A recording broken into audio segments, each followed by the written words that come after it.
own son waved at me from inside his car. I smiled. I did not cry. I did not call his name. I did not knock on the window or step outside. I just smiled. Because mothers learn very early how to hide pain behind calm faces. The glass window was between us. He was warm inside the car, sitting with his wife and children. I was standing inside my old house, holding the curtain with tired fingers. For one small moment, my heart believed he would stop. I believed the car would slow down. I believed the door would open. I believed I would hear his voice say, "Amy, I came to see you." But the car did not stop. He only lifted his hand. A gentle wave. A polite smile.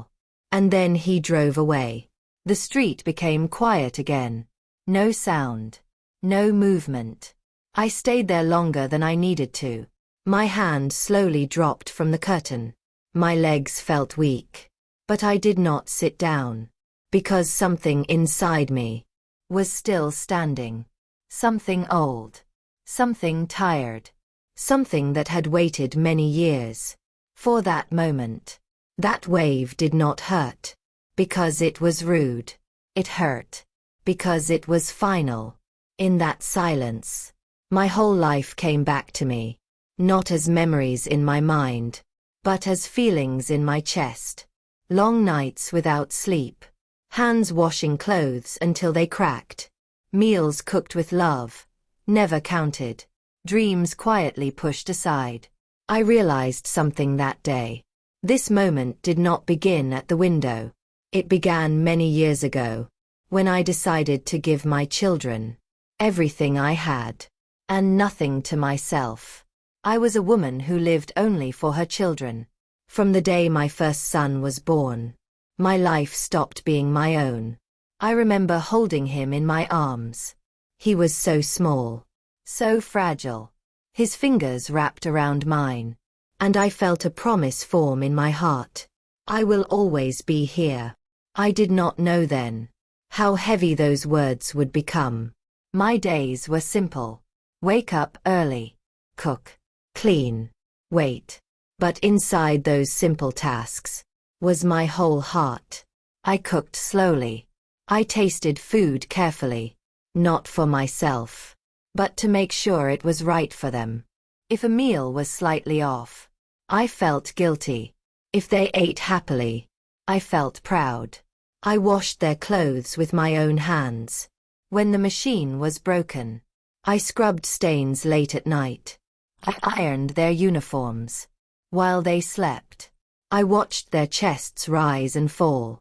As they slept, I listened to their breathing, more than I listened to my own thoughts.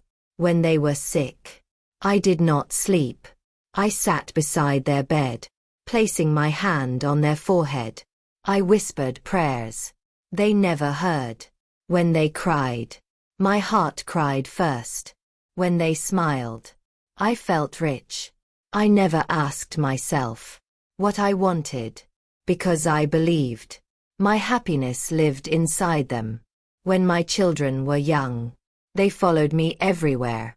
If I went to the kitchen, small footsteps followed. If I sat down, they sat beside me. If I was quiet, they asked questions. The house was never silent. Even noise felt like comfort. I remember one night very clearly. My youngest son could not sleep. He called me softly, "Amy." I went to him immediately. He did not want water. He was not sick. He was just afraid. I sat beside him. I held his hand. "Stay," he whispered. I stayed longer than needed. I watched his eyes close. I watched fear leave his face. That moment felt like purpose. Years passed quietly. The children grew taller. Their voices changed. Their worlds grew wider. Mine stayed the same. I waited for them. I worried for them. I lived around their schedules. I did not travel. I did not rest. Once, I received a letter. A chance to travel. to see the world I had only imagined. I sat at the table holding that letter. The house was noisy then. Children laughing. Dishes clinking. For a moment, I imagined myself somewhere else. Then I folded the letter. My children need me, I told myself. And that was the end of the dream. I believed love was enough. I believed sacrifice would be remembered. I did not know that love given too quietly can slowly become invisible. The changes did not come suddenly. They came the way evening comes. Slowly, softly, without asking permission. At first, I did not notice them. I was too busy doing what I had always done. Waking up early, cooking meals, waiting. My children were growing. That was normal. They had school, friends, dreams. I told myself, this is how life moves forward. But somewhere along the way, life began to move forward. Without me. I remember the first time I felt it. It was a small moment. Almost nothing. My eldest son came home late one evening. I had waited for him. The food was warm. The table was set. When he entered, I smiled. You must be tired, I said. He nodded, picked up his phone, sat down. He ate quickly, barely looked up. I wanted to ask him about his day, about his work, about his thoughts. But his silence felt full. So I stayed quiet. That night, after he went to bed, I sat alone at the table. The plates were empty, but my heart felt full of words I had not spoken. Slowly, conversations became shorter. Questions became answers. Answers became nods. Nods became silence. They were not rude. They were not cruel. They were just busy. And busy people often forget the quiet ones. When my children were young, they told me everything. Every small fear. Every small dream. Now, their lives felt locked. I could see them. But I could not enter. I remember another evening. The electricity went out. The house was dark. Only candlelight flickered on the walls. When my children were small, they would come close to me during power cuts. They were afraid of the dark. That night, they sat apart, phones glowing in their hands, faces lit by screens. I sat there quietly, watching shadows move. The dark no longer frightened them, but it frightened me. Days passed, then weeks, then years, and I stayed the same. I still cooked full meals. Even when they ate little, I still waited at night. Even when they did not come home early, I still asked gently, have you eaten? Are you tired? Do you need anything? The answers became shorter. Yes. No. I'm fine. One day, I heard my youngest son laughing loudly on the phone. I smiled. It felt good to hear joy in his voice. I asked, who are you talking to? He hesitated for a second. Then he said, a friend, and walked away. That pause stayed with me. That was when I first felt something changing inside him. Not away from me, but toward someone else. When he told me he wanted to get married, I smiled. I truly did. Because mothers learn to celebrate. Even when their hearts feel heavy. I helped with preparations. I listened. I gave advice when asked. And stayed quiet when not.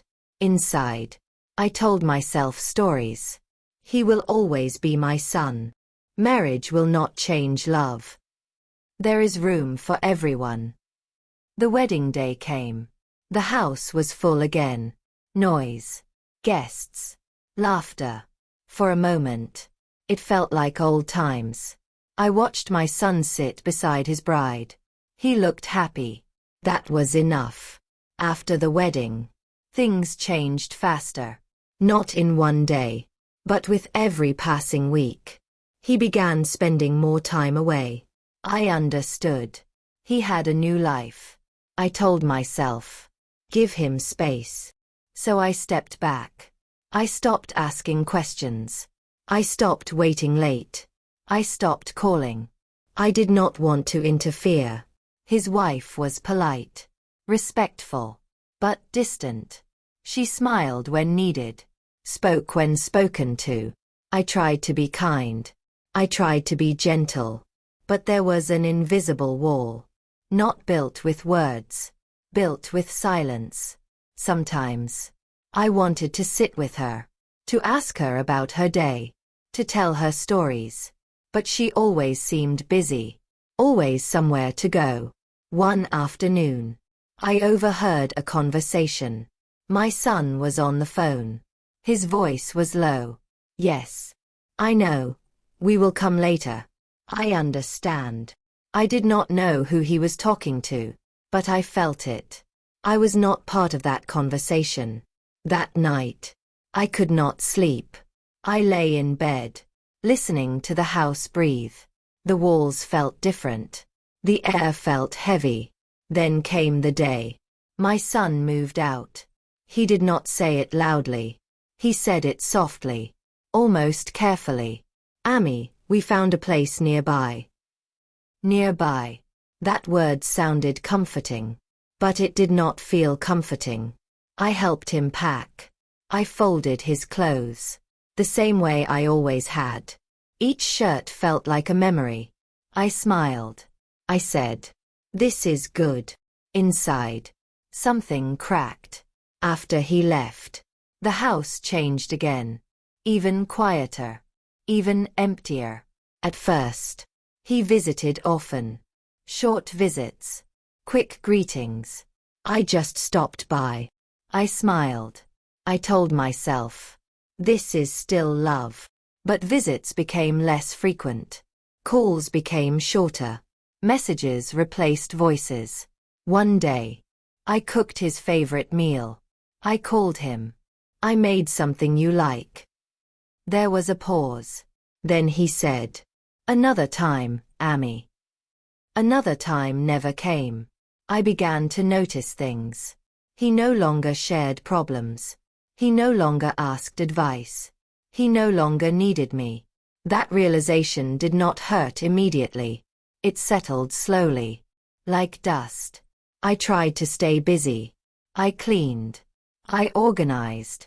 I fixed things that did not need fixing. I talked to neighbors. But loneliness follows quietly. One evening, I sat at the table alone. I placed 3 plates out of habit. Then I removed 2. I stared at the empty spaces. That night, I asked myself something painful. Had I loved too much? Had I made myself too available? Had I taught them that I would always wait, no matter how long? I did not blame my children. I blamed myself. Because that felt easier. Days turned into months.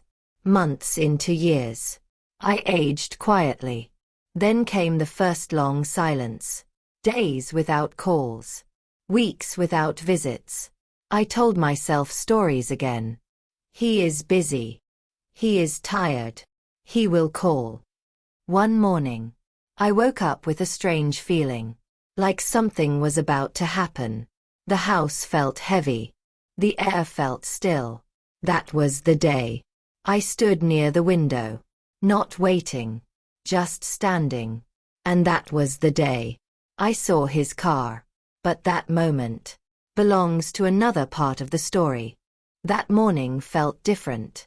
I woke up before the alarm. Before the birds. Before the street came alive. The house felt unusually still. Not peaceful. Just still. I sat on the edge of my bed. And listened. No footsteps. No voices. Only my own breathing. I did not know then that something important was about to happen. I moved through the house slowly. I made tea. Even though I was not thirsty. I stood in the kitchen, holding the cup with both hands, staring out the window.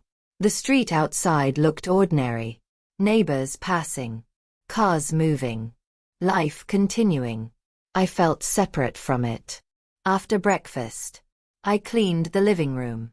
Not because it was dirty, but because cleaning gave my hands something to do. When my heart felt heavy, I folded a blanket that had not been used in days. I straightened cushions that no one sat on anymore. Then I walked toward the window. Not to wait, just to stand. That window had become a habit. I looked outside. And then I saw the car. At first, I thought it looked familiar. Then my heart recognized it. Before my mind did. It was my son's car. My breath stopped for a moment. I stepped closer. The car slowed slightly. Because of a turn in the road. I could see clearly now. He was driving. His wife sat beside him. Two small faces moved in the back seat. My grandchildren. My heart began to beat faster. Not from excitement. From hope. A quiet, careful hope. Maybe they were coming to see me. Maybe this was a surprise. Maybe today was the day. Without thinking, I raised my hand. I stood there, behind the glass, my fingers touching the curtain. I felt small, but hopeful. Then he looked up. Our eyes met. That moment lasted only a second. But inside me, time slowed down. I waited. I waited for the car to stop. I waited for the door to open. I waited for him to step out and walk toward the house he once ran into, without knocking. But the car did not stop.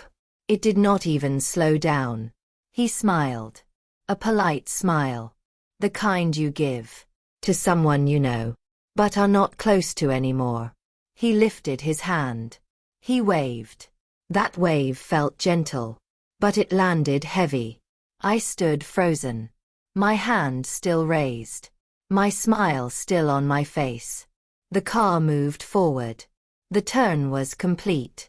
And then they were gone. I stayed there. Long after the street emptied. The sound of the engine faded. The dust settled.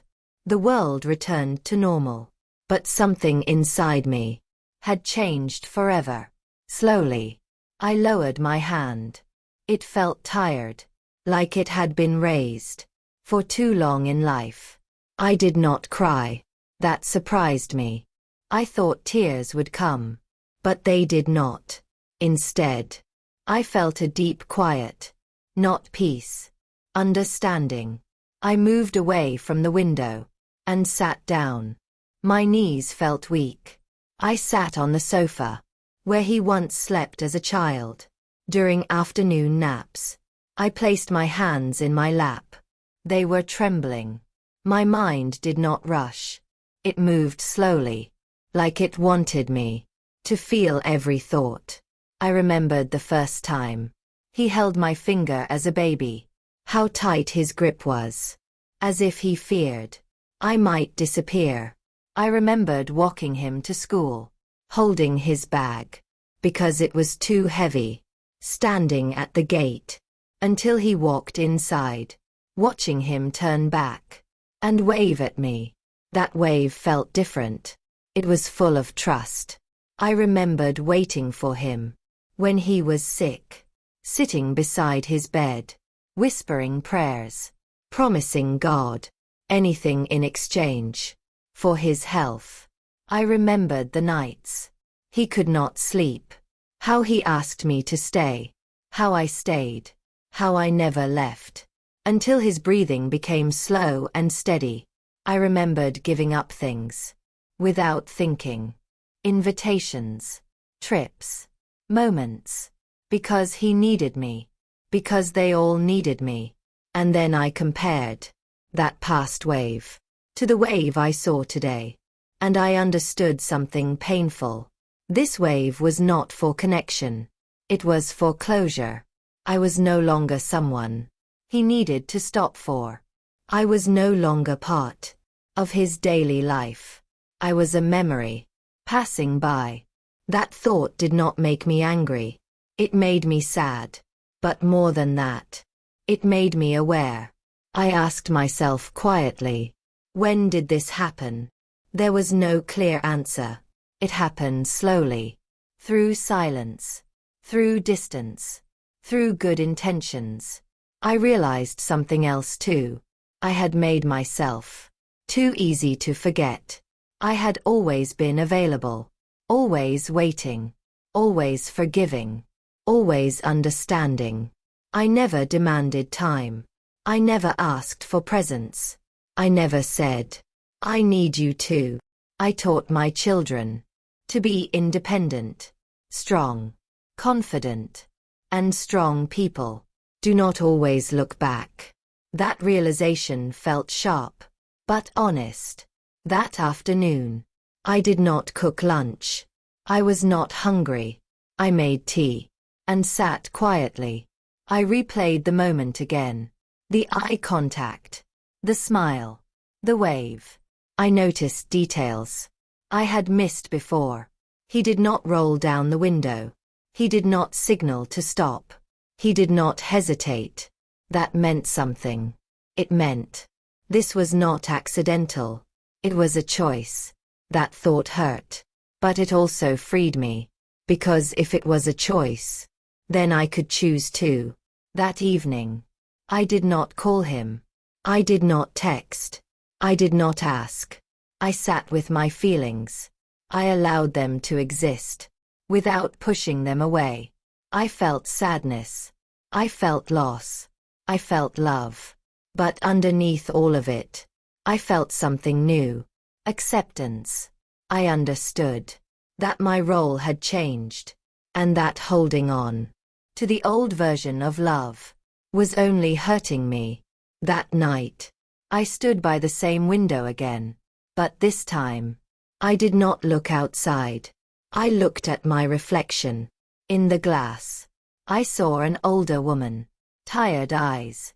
Soft face. A woman who had given everything. I placed my hand on the glass. Not to reach out, but to ground myself. I whispered softly, "It is okay." Not to him. To myself. I went to bed early. Sleep did not come easily. But when it did, it felt deep. The next morning, the house felt the same. Quiet. But I felt different. Something inside me had shifted. The waiting had ended. I did not know yet what would come next. I only knew I could not return to who I was before. The wave from the car had closed one chapter and opened another. After that day, I stopped standing by the window, not because it hurt too much, but because I finally understood that waiting there would not bring anyone back. The window had become a habit, a place of hope, a place of quiet disappointment. I decided to let it go. The next few days felt strange. Nothing outside had changed. The street was the same. The house was the same. But inside me, something had shifted. I moved slower. I breathed deeper. I did not rush to fill the silence. For the first time in many years, I sat with myself. Not with memories. Not with worry. Just with me. I noticed how tired my body was. Not from age alone, but from years of carrying everything without asking for help. I noticed how my hands looked older. Lines from washing, from cooking, from holding on. I touched them gently, as if comforting an old friend. One afternoon, I made tea and sat near the window again. But this time, I did not look outside. I watched the steam rise from the cup. It reminded me that even warmth fades if you do not hold it. I began to remember things I had forgotten about myself. I remembered that I once enjoyed reading, that I liked quiet mornings, that I liked listening to music while doing nothing else. I had stopped doing these things without realizing it. So I started small. I turned on the radio one morning. Soft music filled the kitchen. The sound felt unfamiliar, but comforting. I cooked simpler meals. Not heavy ones. Not full tables. Just enough for me. At first, that felt selfish. Then it felt peaceful. I stopped setting extra plates. That was hard.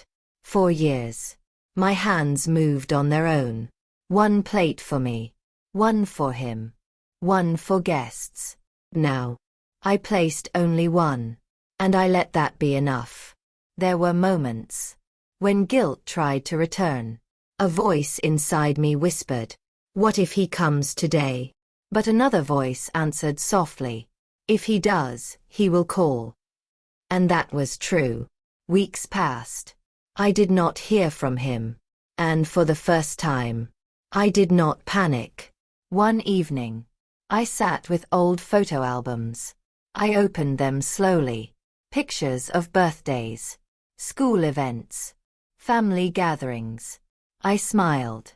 I cried quietly. But I did not feel regret. I realized something important. I had loved fully. And love, even when forgotten, is never wasted. One night, I dreamed of my children. Not as adults. As children. Running toward me. Calling my name. When I woke up, my pillow was wet. But my heart felt light. I understood then that love changes shape. It does not disappear. It simply moves.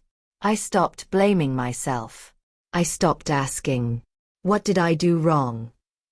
Because love given honestly does not need defense. I also stopped blaming him. That was harder. But I tried. I told myself, he is living his life. He is doing what I taught him. To build. To move forward. To be strong. One afternoon, a neighbor asked about my children. I smiled. They are fine, I said. And I meant it. I did not tell her how quiet the house was. I did not tell her about the wave. Some stories are not meant for everyone. I began taking short walks, just around the block. At first, I felt awkward, as if the world had moved on without me. But slowly, I noticed small things. Children playing, birds resting on wires, old women sitting in doorways. I was not alone. One day, I found myself standing outside a small shop. They sold notebooks. I went inside. I bought one. I did not know why. That night, I opened it. I stared at the empty page. Then I wrote one sentence. Today, I chose myself. I did not write every day, but sometimes, when my heart felt heavy, I wrote. Not letters. Not complaints. Just thoughts.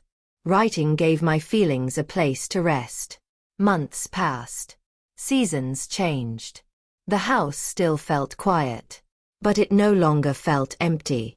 Then one evening, my phone rang. I looked at the screen. It was my son. My heart paused. I answered calmly. Hello. His voice sounded familiar, but distant. Amy, he said. I was thinking about you. I did not rush. I did not cry. I did not ask questions. I listened. He spoke about small things. Work. Traffic. The children. He did not mention the wave. I did not either. Before hanging up, he said, we should meet sometime. I smiled softly. Yes, I said. After the call ended, I sat quietly. I did not feel excited. I did not feel sad. I felt balanced. I realized something then. I no longer needed his presence to feel whole. When we finally met weeks later, it was brief, polite, warm, but different. I hugged him. I felt love. But I also felt boundaries. I did not ask why he did not stop that day. I did not need the answer anymore, because I had already found mine. That day taught me that love must breathe, that holding on too tightly can suffocate both sides. I learned to forgive, not with words, with acceptance. I forgave myself for disappearing inside motherhood. I forgave him for growing away. Forgiveness did not erase the pain, but it softened it. I returned home that evening. I made tea. I sat near the window. This time, the window did not feel like a place of waiting.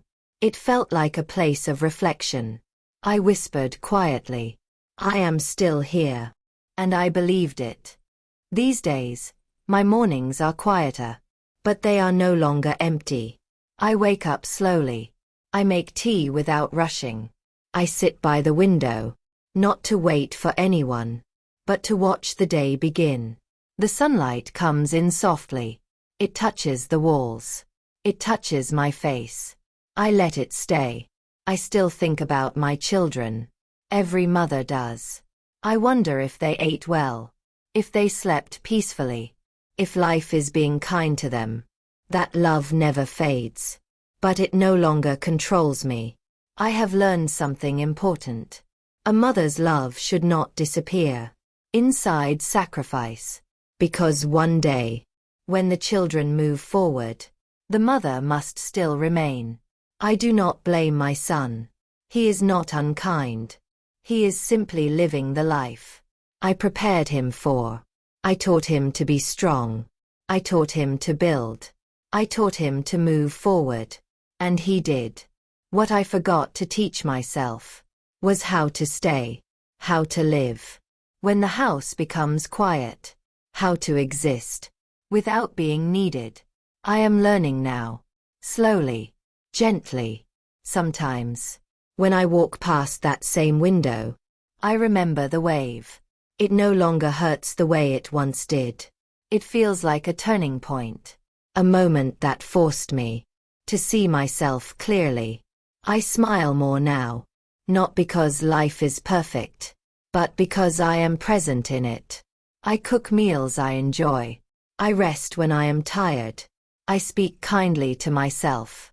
These are small things, but they matter. I still open my door when my children come. I still listen. I still love. But I no longer disappear.